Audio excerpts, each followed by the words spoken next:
Welcome to This Explainer. Today, we're unpacking a massive hurdle for independent creators, the absolute avalanche of new digital skills. If you're a solopreneur, a freelancer, or just building a business from scratch, you know exactly what I mean. You feel that constant pressure to upgrade your toolkit, right? Well, we're going to dive into some brilliant insights on how successful solopreneurs actually overcome these skill gaps without, totally burning out. So, are you falling behind? It usually starts with this sinking feeling in your stomach. You open LinkedIn and bam, there's a flood of posts about autonomous AI agents. Then you click over to YouTube and someone is breaking down these crazy high-converting marketing funnels, or launching a course, or scaling software. Suddenly, it feels like literally everyone has figured something out that you haven't. The landscape is evolving overnight, and yeah, it is incredibly intimidating. Section 1. The Solopreneur's Overwhelm Trap. When we're staring at that rapidly changing landscape, a very specific, highly dangerous thought pops into our heads. That little voice whispers, I need to learn all of this before I can actually move forward. And it feels responsible, doesn't it? It feels smart to prepare, to buy another course, or spend the entire weekend researching the absolute best way to do something before you take action. But here's the thing. This is the exact belief that traps us. It completely paralyzes us by making us think we have to master every single new platform or AI trend before we even take step one. But here is the absolutely critical shift in mindset.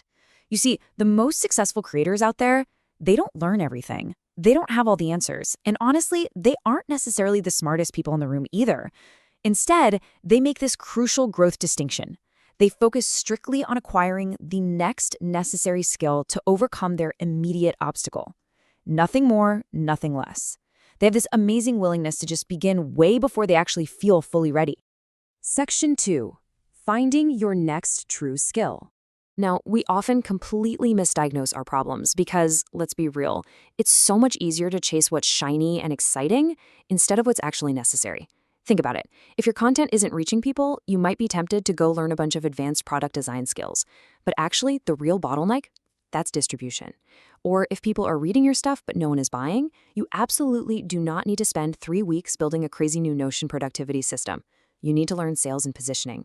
And if your business is eating up every waking hour of your day, don't go redesign your logo. You need to learn systems and automation. The takeaway here is that you already have skills. You just have to stop chasing the excitement and start targeting what's absolutely necessary. Most solopreneurs don't fail because they have a lack of knowledge or lack skills overall. No, they fail because they focus on the wrong knowledge at the wrong time. They spend way too much mental energy worrying about the skills they don't have yet.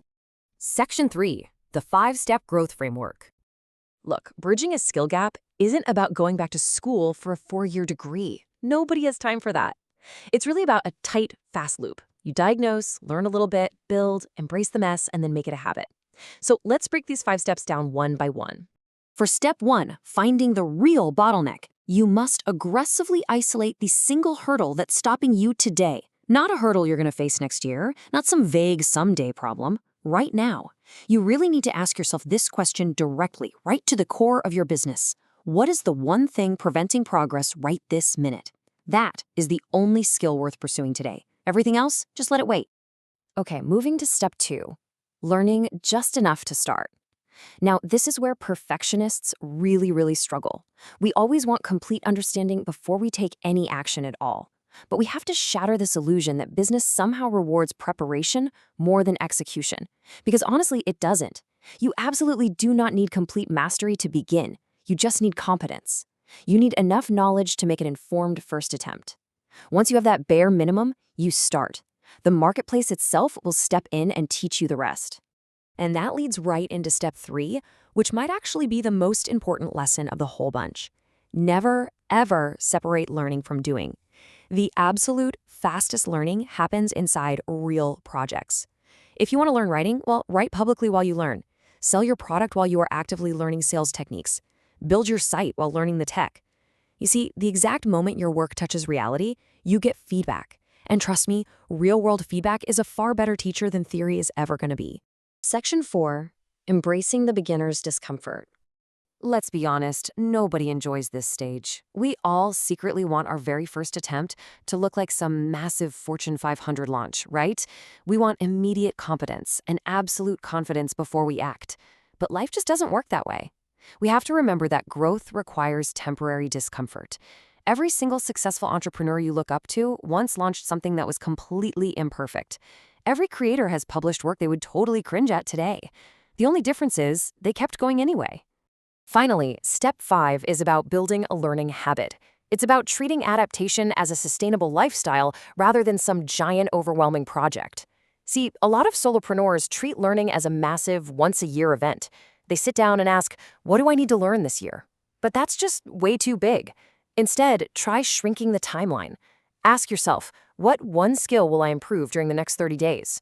Putting that constraint on it makes it so much more manageable, actionable, and sustainable. And when you repeat that 30-day habit month after month, it literally becomes transformational. The solopreneurs who are actually going to thrive in the coming years, they won't be the ones with the largest collection of fancy certifications. Actually, scratch that. They won't even be the people who just consumed the most content. They're going to be the people who built the habit of continuous adaptation. The future really does belong to people who can learn quickly.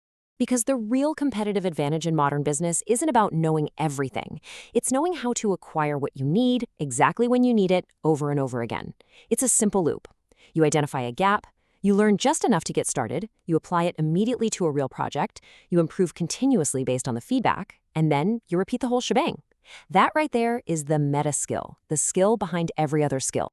Section 5, the 30-day challenge. So, I want to leave you with this provocative thought, and I want you to really answer it for yourself right now. Look closely at your current bottlenecks. If you could develop just one skill during the next 30 days that would create the biggest impact in your business, what would it be? Just one. Identify that skill, embrace the beginner's discomfort, and start your 30-day challenge today. You might just discover that the thing holding you back isn't nearly as far away as it seems. Thanks for joining me on this explainer. Now go get to building.